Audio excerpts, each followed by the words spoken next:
In this video, I'm going to teach you how to integrate ClickUp with HubSpot CRM.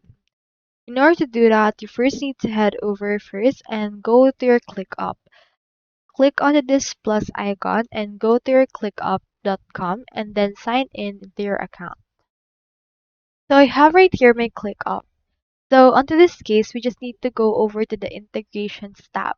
You can find it directly by going over to this page just right here. We have right here the documents, whiteboards, as well as a dashboard option.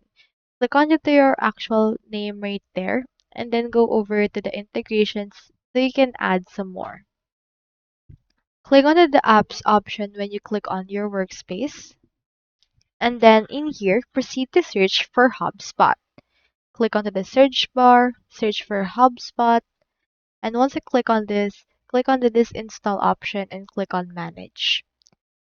Now scroll down and click on Add to HubSpot right here. To take note that Integrate ClickUp, you need to have a paid plan feature, but if you have it, you can proceed to add it right there altogether. So that's all there is today, and if you haven't signed up for HubSpot yet, make sure to use our affiliate links given in the video description. Thanks for watching, and I will see you in my next video.